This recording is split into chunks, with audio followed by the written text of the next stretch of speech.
ಕಾಂಗ್ರೆಸ್ ಪಕ್ಷದ ಅಧಿಕೃತ ಅಭ್ಯರ್ಥಿಯಾಗಿ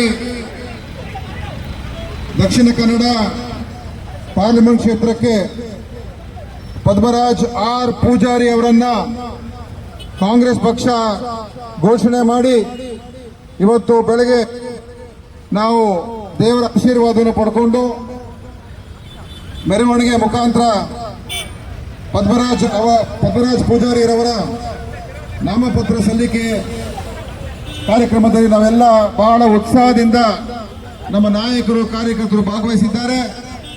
ಆದ್ದರಿಂದ ಪ್ರಥಮವಾಗಿ ಎಲ್ಲ ನಮ್ಮ ಈ ಜಿಲ್ಲೆಯ ಕಾರ್ಯಕರ್ತರಿಗೆ ಮುಖಂಡರುಗಳಿಗೆ ಈ ಒಗ್ಗಟ್ಟಿನ ಪ್ರದರ್ಶನ ಮಾಡಿದ್ದಕ್ಕೆ ತಮ್ಗೆಲ್ಲರೂ ಕೂಡ ಹೃತ್ಪೂರ್ವಕವಾದಂತಹ ಅಭಿನಂದನೆಗಳನ್ನ ಧನ್ಯವಾದಗಳನ್ನ ನಾನು ಅರ್ಪಿಸ್ತಾ ಇದ್ದೇನೆ.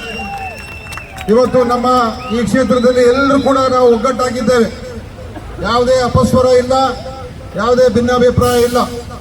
ಎಲ್ಲ ಮುಖಂಡರುಗಳು ಒಂದಾಗಿ ಇವತ್ತು ಪದ್ಮರಾಜ್ ಪೂಜಾರಿಯವರನ್ನ ಗೆಲ್ಲಿಸಬೇಕು ಅಂತ ಒಂದು ಪಣವನ್ನ ನಾವು ತೊಟ್ಟಿದ್ದೇವೆ. ಈ ಚುನಾವಣೆ ನಾವು ಗೆದ್ದೇ ಗೆಲ್ತೀವಿ ಅಂತ ಒಂದು ಹೋರಾಟವನ್ನು ಮಾಡೋದಕ್ಕೆ ನಾವೆಲ್ಲರೂ ಸಜ್ಜಾಗಿದ್ದೇವೆ. ಇನ್ನು ರಾಜಕೀಯ ಮಾತಾಡೋದೇ ಬೇಕಾದಷ್ಟಿದೆ, ಅದು ಈ ಸಮಯ ಅಲ್ಲ. ಆದರೆ ಇಡೀ ದೇಶದ ಒಂದು ರಾಜಕಾರಣದ ವ್ಯವಸ್ಥೆನ ನಾವು ನೋಡ್ತಾ ಇದ್ದೇವೆ. ಪ್ರಜಾಪ್ರಭುತ್ವವನ್ನು ಕಗ್ಗೊಲೆ ಮಾಡತಕ್ಕಂತ ಒಂದು ಕೆಲಸ ಇವತ್ತು ದೇಶದಲ್ಲಿ ಆಗ್ತಾ ಇದೆ. ಚುನಾವಣೆಗಳನ್ನ ನಡೆಸ್ತಕ್ಕಂತ ರೀತಿಯನ್ನ ಸಂಪೂರ್ಣವಾಗಿ ಬಿಜೆಪಿಯವರು ತಮ್ಮ ಹತೋಟಿಗೆ ತಗೊಳ್ಳೋದಕ್ಕೆ ಎಲ್ಲ ರೀತಿಯ ಷಡ್ಯಂತ್ರಗಳನ್ನ, ಎಲ್ಲ ರೀತಿಯ ಕಾನೂನು ಬಾಹಿರ ಕ್ರಮಗಳನ್ನ ತಗೊಳ್ತಾ ಇದ್ದಾರೆ. ಎಲೆಕ್ಟ್ರಲ್ ಬಾಂಡ್ ವಿಚಾರ ಇರಬಹುದು, ಅದ್ರಲ್ಲಿ ಮಾಡಿರ್ತಕ್ಕಂಥ ಭ್ರಷ್ಟಾಚಾರ ಇರಬಹುದು, ಕರ್ನಾಟಕಕ್ಕೆ ಆಗಿರುವಂತ ಅನ್ಯಾಯ ಇರಬಹುದು, ವಿರೋಧ ಪಕ್ಷದ ಮುಖಂಡಗಳನ್ನ ಜೈಲ್ಗೆ ಹಾಕುವಂಥದ್ದು, ರೇಡ್ ಮಾಡುವಂಥದ್ದು, ಬ್ಲಾಕ್ ಮೇಲ್ ಮಾಡುವಂಥದ್ದು ಇರಬಹುದು. ಎಲ್ಲ ವಿಷಯಗಳು ಇವತ್ತಿನ ದಿವಸ ಜನರ ಮುಂದೆ ಇದೆ. ಆದ್ರಿಂದ ಕರ್ನಾಟಕ ರಾಜ್ಯದಲ್ಲಿ ಇವತ್ತು ಯಾವ ರೀತಿಯಾಗಿ ವಿಧಾನಸಭೆ ಚುನಾವಣೆಯಲ್ಲಿ ನಮಗೆ ನಿರೀಕ್ಷೆಗಿಂತ ಮೀರಿ ನಾವು 135 ಸೀಟ್ಗಳು ಗೆದ್ದಿದ್ದು, ಅದೇ ಪ್ರಕಾರ ಪಾರ್ಲಿಮೆಂಟ್ ನಲ್ಲಿ ನಾವು 20ಕ್ಕಿಂತ ಹೆಚ್ಚು ಸೀಟ್ಗಳನ್ನು ಗೆದ್ದು ಒಂದು ದಾಖಲೆಯನ್ನು ನಿರ್ಮಾಣ ಮಾಡೋದಕ್ಕೆ ನಾವು ಇವತ್ತಿನ ದಿವಸ ಆತ್ಮವಿಶ್ವಾಸದಿಂದ ಜನರ ಮುಂದೆ ಹೋಗೋಣ ಅಂತ ಸಂದರ್ಭದಲ್ಲಿ ಹೇಳಿ, ಎಲ್ಲ ನಮ್ಮ ಮುಖಂಡರುಗಳಿಗೆ, ವೇದಿಕೆ ಮೇಲಿರುವಂತಹ ಈ ಎಲ್ಲ ಮುಖಂಡರುಗಳಿಗೆ ಮತ್ತೊಮ್ಮೆ ನನ್ನ ಅಭಿನಂದನೆ, ತಮ್ಮೂ ಕೂಡ ನನ್ನ ಧನ್ಯವಾದಗಳು. ಮತ್ತು ಪದ್ಮರಾಜ್ ಪೂಜಾರಿಯವರಿಗೆ ಒಳ್ಳೆಯದಾಗಲಿ, ದೇವರ ಆಶೀರ್ವಾದ, ನಿಮ್ಮೆಲ್ಲರ ಸಹಕಾರ ಎರಡು ಕೂಡಿದೆ. ಇವತ್ತು ಅವರು ಒಳ್ಳೆಯ ಒಂದು ರಿಸಲ್ಟ್ ಅನ್ನು ತಗೊಂಡು ಬಂದು ಪಾರ್ಲಿಮೆಂಟ್ ಸದಸ್ಯರಾಗಿ ಬರಬೇಕು ಅಂತ ನಾನು ಪದ್ಮರಾಜ್ ಪೂಜಾರಿ ಅವರಿಗೆ ಹೇಳಿ ನನ್ನ ಮಾತನ್ನು ಮುಗಿಸ್ತೇನೆ. ಜೈ ಜೈ ಕರ್ನಾಟಕ, ಜೈ ಕಾಂಗ್ರೆಸ್. ಈಗ ರಮನಾಥ್ ರೈ ಸಾಹೇಬರು ಮಾತಾಡ್ತಾರೆ. ಅಲ್ಲ, ಈಗ ನಾವು ಭಾಷಣ ಮಾಡುವಂತದ್ದಲ್ಲ, ಬಂದಿರತಕ್ಕಂತ ಎಲ್ಲ ಕಾರ್ಯಕರ್ತ ಬಂಧುಗಳಿಗೆ ಅಭಿನಂದನೆ ಸಲ್ಲಿಸಿ ಈಗ ಪ್ರೀತಿಯ ನಮ್ಮ ಅಭ್ಯರ್ಥಿ ಆದಂತ ಪದ್ಮರಾಜ್ ಆರ್ ಪೂಜಾರಿ ಅವರು ನಿಮ್ಮನ್ನು ಉದ್ದೇಶಿಸಿ ಮಾತಾಡ್ತಾರೆ. ನಮಸ್ಕಾರ.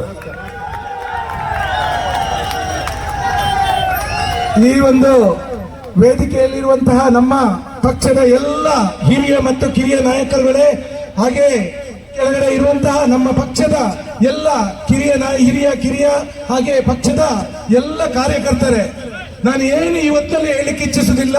ನಿಮಗೆಲ್ಲ ವಿಚಾರಗಳು ಇವತ್ತು ತಿಳಿದಿದೆ ಅಂತ ನಾನು ತಿಳ್ಕೊಳ್ತೇನೆ. ನಾನು ಏನು ಹೇಳ್ತೇನೆ ಅಂತ ಹೇಳಿದ್ರೆ, ಈಗ ಈ ಸಮಯದಲ್ಲಿ ನಾನು ನಿಮ್ಮ ಮುಖದಲ್ಲಿ ನೋಡ್ತಿರುವಂತಹ ನಗು, ಲವಲವಿಕೆ, ಇದು ಯಾವತ್ತೂ ಮಾಸದಂತೆ ನೋಡ್ಕೊಳ್ಳುವ ಕೆಲಸ ಈ ಪದ್ಮರಾಜ್ ಮಾಡ್ತಾರೆ ಅನ್ನುವಂತ ಮಾತನ್ನು ಹೇಳಲಿಕ್ಕೆ ಇಚ್ಛಿಸ್ತೇನೆ. ಬಂಧುಗಳೇ, ಪದ್ಮರಾಜ್ ಕೂಡ ನಿಮ್ಮ ಹಾಗೆ ಇದೇ ರೀತಿ ಪಕ್ಷದ ರ್ಯಾಲಿಯಲ್ಲಿ ನಾನು ಭಾಗವಹಿಸಿ ಬಂದವನು. ಎಲ್ಲ ಪಕ್ಷದ ಪ್ರತಿಯೊಬ್ಬರ ಕಾರ್ಯಕರ್ತರ ಕಷ್ಟ ಸುಖಗಳ ಬಗ್ಗೆ ನನಗೆ ಅರಿವಿದೆ, ಸ್ಪಷ್ಟ ಅರಿವಿದೆ. ಖಂಡಿತವಾಗ್ಲೂ ಯಾವಾಗ್ಲೂ ಪದ್ಮರಾಜನ ನೆನಪಲ್ಲಿ ಇಟ್ಕೊಳ್ತಾನೆ. ನಮ್ಮ ತುಳುನಾಡಿನ ಸಂಸ್ಕೃತಿ ಏನಿದೆ, ಇಲ್ಲಿ ಎಲ್ಲ ಜಾತಿ ಧರ್ಮದವರು ಪರಸ್ಪರ ಗೌರವ ಕೊಟ್ಟು ಈ ಸಂಸ್ಕೃತಿಯನ್ನು ಬೆಳೆಸಿ ಇವತ್ತು ವಿಶ್ವಾದ್ಯಂತ ನಮ್ಮನ್ನು ನೋಡುವಂತಹ ಕೀರ್ತಿ ಅದು ಯಾರಿಗೆ ಅಂತ ಹೇಳಿದ್ರೆ ನಮ್ಮ ತುಳುನಾಡು ಜಿಲ್ಲೆಯ ಜನರಿಗಿದೆ. ಇದನ್ನು ಉಳಿಸಿಕೊಳ್ಳುವಂತಹ ಶಕ್ತಿ ನಾವು ಮಾಡ್ತೇವೆ. ಮತ್ತೆ ನಾವು ಇಲ್ಲಿ ಸಾಮರಸ್ಯದ ಗತವೈಭವವನ್ನು ಈ ಬಾರಿ ಸ್ಥಾಪನೆ ಮಾಡ್ತೇನೆ ಅಂತ ಮಾತನ್ನು ಹೇಳ್ತಾ ಇದ್ದೇನೆ. ಬಂಧುಗಳೇ, ಇನ್ನೇನು ನಾನು ಹೆಚ್ಚಿಗೆ ವಿಶೇಷ ನಾನು ಮಾತಾಡಲಿಕ್ಕೆ ಇಚ್ಛಿಸುವುದಿಲ್ಲ. ಅಭಿವೃದ್ಧಿ ವಿಚಾರಗಳು ಕಾಂಗ್ರೆಸ್ ಪಕ್ಷ ಏನು ಮಾಡಿದೆ ಅಂತ ಹೇಳಿ ನಿಮಗೆಲ್ಲರಿಗೂ ಗೊತ್ತಿದೆ. ನಾಳೆ ನಾವು ಮನೆ ಮನೆಗೆ ಹೋಗಿ ಮತಯಾಚಿಸುವಾಗ ನೀವು ಅತ್ಯಂತ ಹೆಮ್ಮೆಯಿಂದ ಆತ್ಮಸ್ಥೈರ್ಯದಲ್ಲಿ ಇಟ್ಕೊಂಡು ನೀವು ಹೋಗ್ಬಹುದು. ಏನು ಅಂತ ಹೇಳಿದ್ರೆ ಕಾಂಗ್ರೆಸ್ ಪಕ್ಷದ ಸಾಧನೆಗಳನ್ನು ಇಟ್ಕೊಂಡು ನೀವು ಮುಂದೆ ಹೋಗ್ಬಹುದು. ಇದೆಲ್ಲ ವಿಚಾರಗಳು ನಮಗೆ ತಿಳಿದಿದೆ. ಈಗಾಗಲೇ ನಾಮಪತ್ರ ಸಲ್ಲಿಸಲಿಕ್ಕೆ ಸಮಯ ಬಂದಿದ್ರಿಂದ ನಾನು ನಿಮ್ಮೆಲ್ಲರ ಕ್ಷಮೆ ಕೇಳ್ತಾ ಇದ್ದೇನೆ. ನಾವೀಗ ನಾಮಪತ್ರ ಸಲ್ಲಿಸಲಿಕ್ಕೆ ನಾಗರಾವ್ ಹೋಗ್ತೇವೆ. ನಿಮ್ಮೆಲ್ಲರ ಸಹಕಾರ ಇನ್ನು ಉಳಿದ ದಿವಸದಲ್ಲಿ ಹೀಗೆ ಇದ್ದು ನನ್ನ ಮೇಲೆ ನಿಮ್ಮ ಸದಾ ಆಶೀರ್ವಾದ ಇರಲಿ.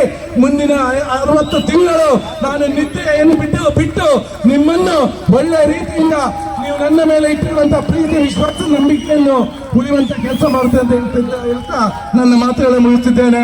ಭಾರತ್ ಮಾತಾ ಕಿ, ಕಾಂಗ್ರೆಸ್ ಪಕ್ಷ ಕಿ, ಕಾಂಗ್ರೆಸ್ ಪಕ್ಷ ಕಿ, ಕಾಂಗ್ರೆಸ್ ಪಕ್ಷ ಕಿ.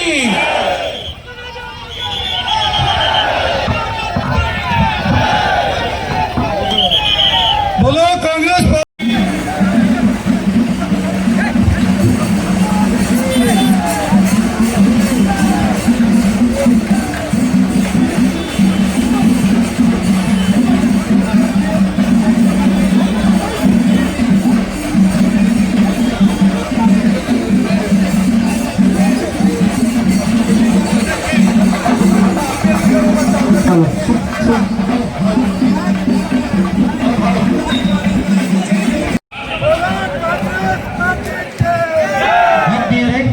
ಕಾಂಗ್ರೆಸ್ ಪಕ್ಷದ ಒಕ್ಕಲಿನ ಅಭ್ಯರ್ಥಿ, ನಮ್ಮೆಲ್ಲರ ನೆಚ್ಚಿನ ಅಭ್ಯರ್ಥಿ, ಭಾರತ ಸರ್ಕಾರದ ಮಾಜಿ ವಿತ್ತ ಸಚಿವರಾದಂತಹ ಜನಾರ್ದನ್ ಪೂಜಾರಿ ಅವರ ಶಿಷ್ಯ ಶ್ರೀಯುತ ಪದ್ಮರಾಜ್ ಆರ್ ಪೂಜಾರಿ, ಕಾಂಗ್ರೆಸ್ ಪಕ್ಷದ ನೆಚ್ಚಿನ ಅಭ್ಯರ್ಥಿ ಪದ್ಮರಾಜ್ ಆರ್ ಪೂಜಾರಿ ಅವರಿಗೆ